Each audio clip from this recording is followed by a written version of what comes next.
Today's recipe is from my cookbook, Bolinhos de Bacalhau. Follow along, hopefully you'll enjoy it. Thank you.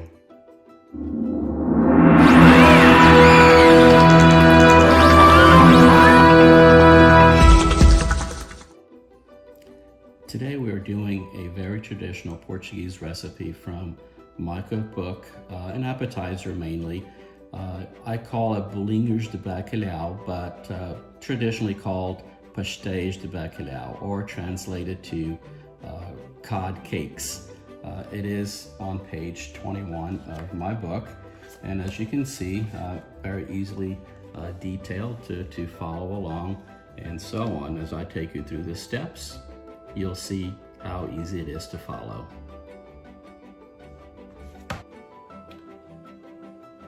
In preparing the Bolinhos de Bacalhau, one of the first steps is, after the cod, is to get your potatoes done. I basically cut them into quarters. My recipe calls for 2 large potatoes. I had smaller ones, so I did 4 potatoes.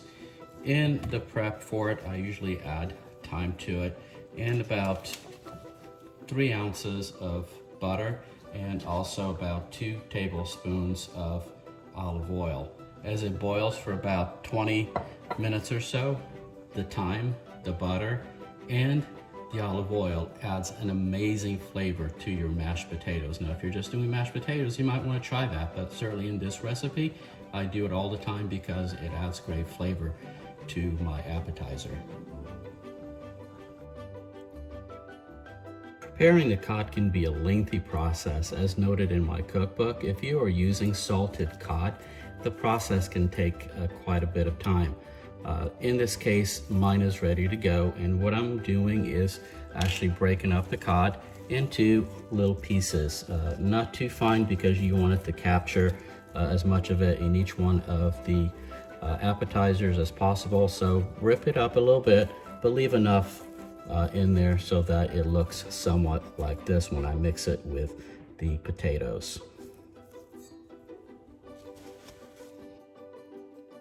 Once I start to roll my Bolinhos de Bacalhau, I start preparing for it, and usually I use very fine breadcrumbs and then an egg milk mixture, so that I roll the Bolinhos first in the egg and then onto the breadcrumbs so that it sticks and gives it a nice crust.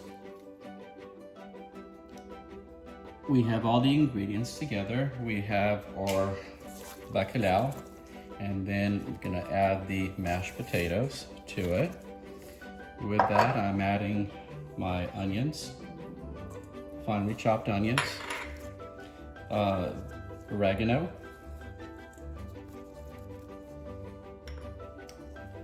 garlic, and salt and pepper. I always add salt and pepper. You don't have to. More salt and pepper. And then 2 eggs. Now the 2 eggs, I'm gonna try to separate the white from the yolk.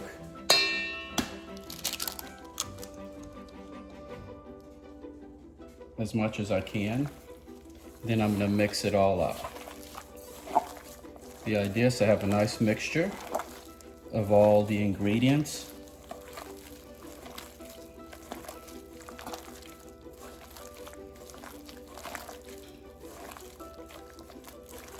And once you've got a nice mix, again, make sure you have a nice mix of everything so that each one of the appetizers captures a little bit of everything. And you should be ready to form your bolinhos and get them into the fryer.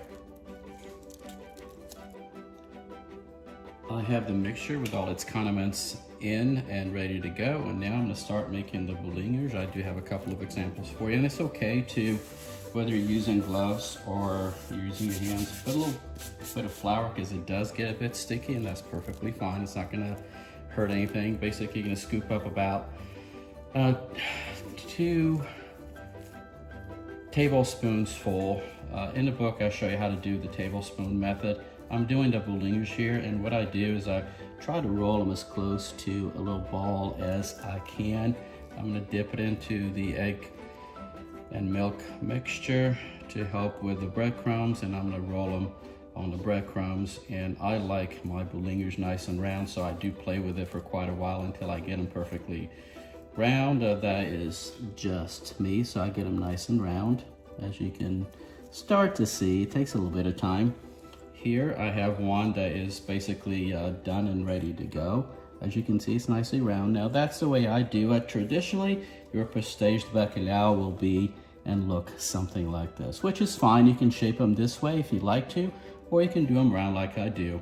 It is your choice. Once you've got all of your bolinhos done, then you're ready to fry, and that is going to be at 350 degrees. Really important that you do 350 because anything hotter is going to burn them a little bit. Here is what our bolinhos bacalhau should look like. Again, they're nicely rounded. Earlier I said 2 tablespoons. If you have a 2-ounce scoop, that would be perfect. It'll end up looking more or less like this, maybe a little tiny smaller. I did a few traditional looking ones so they have a good idea what it looks like. Okay, so the oil is about 350. We're gonna get it started. If you have a countertop mini fryer, that's awesome. Or if you have a deep fryer, that's even better. I use this deep pan in about 2 quarts of vegetable oil. I find that I get better quality and better heat containment when I use this pan versus a fryer. So you have to be careful how you put the bolinhos in the fryer because you don't want to, the splatter certainly will hurt. I usually put in about 4 to 6 at a time so that I can manage it because I want to be able to control the heat. I don't want them to burn. If I have too many, I can't manage the process. So I do little batches, and about 6 minutes each batch. So they should cook for about 6 minutes. The funny thing is about bolinhos de bacalhau, we actually discovered them at this little restaurant, beautiful restaurant, right on the coast, right looking the bridge, and it's called Restaurante Ponto Final. My wife saw the bolinhos or pastéis de bacalhau, on the menu. She wanted to know what they were. So it took me about 10 minutes to try to get her to pronounce bacalhau.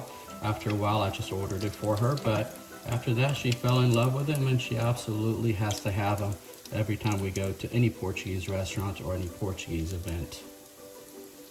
All right, so you want to move them around a little bit until they get golden brown, and again, play with them. At the same time, I kind of shake them a little bit. Now I'm going to put in a couple of the traditional ones, easier to fry because they go completely under the oil than the little balls. But again, up to you. They're going to end up tasting the same, folks.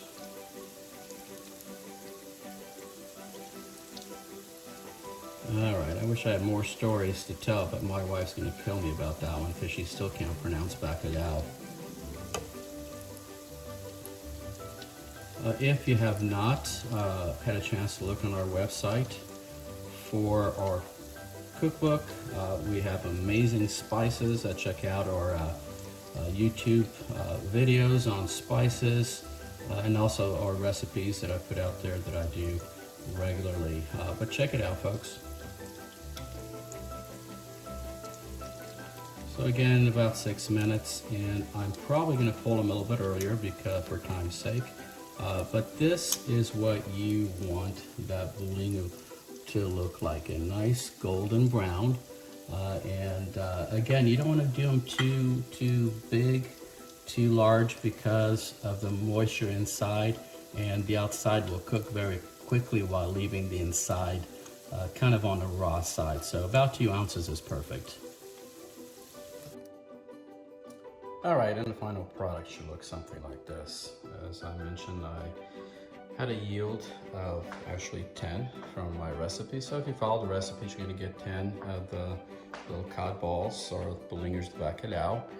And I did some of the traditional looking ones that you probably would find the same ones here in Portugal or your typical Portuguese restaurant.